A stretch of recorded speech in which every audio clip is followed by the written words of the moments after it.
প্রতিষ্ঠানসমূহের সকল কার্যক্রম অনির্দিষ্টকালের জন্য বন্ধ থাকবে। প্রবাসীরা ব্যাংকিং চ্যানেলে কোনো প্রকার রেমিটেন্স পাঠাবেন না। সকল ধরনের সরকারি সভা সমাবেশ আয়োজন বর্জন করবেন। বন্দরের কর্মীরা কাজে যোগ দেবেন না, কোনো মালামাল আনাস হবে না। দেশের সকল কলকারখানা চলবে না, দেশের কোনো গার্মেন্টস তার কার্যক্রম চালাবে না।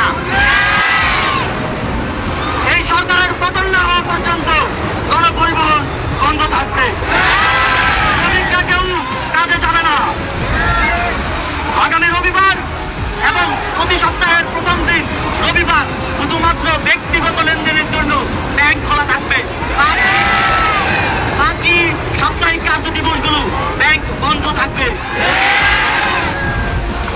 পুলিশ সদস্যরা রুটিন ডিউটি ব্যতীত কোনো ধরনের protocol duty, riot duty, protest duty পালন করবে না। শুধুমাত্র পুলিশ নিয়মিত থানার রুটিন ওয়ার্ক পালন করবে। বিজিবি ও নৌবাহিনী ব্যতীত অন্য বাহিনী ক্যান্টনমেন্টের বাইরে ডিউটি পালন করবে না। বিজিবি এবং নৌবাহিনীও ব্যারাক এবং কোস্টাল এরিয়ার মধ্যে সীমাবদ্ধ থাকবে। আপনারা সচিবালয়ে যাবেন না। ডিসি বা উপজেলা কর্মকর্তারা নিজ নিজ কার্যালয়ে যাবেন না। কোন প্রকার অফশোর ট্রানজাকশন চলবে না। আমরা চাই না পতনের আগে এই সরকার দেশের অর্থ লুটপাট করে বিদেশে নিয়ে যান।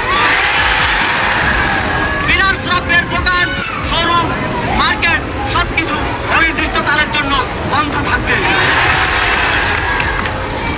আমাদের অসহযোগ আন্দোলনের আওতামুক্ত থাকবে হাসপাতাল, ফার্মেসি, জরুরি পরিবহন সেবা যেমন ঔষধ ও চিকিৎসা সরঞ্জাম পরিবহন, অ্যাম্বুলেন্স সেবা, ফায়ার সার্ভিস, গণমাধ্যম, নিত্য প্রয়োজনীয় দ্রব্য পরিবহন, জরুরি ইন্টারনেট সেবা, জরুরি ত্রাণ সহায়তা এবং এই কাজে কর্তব্যরত কর্মচারী এবং কর্মকর্তাবৃন্দ।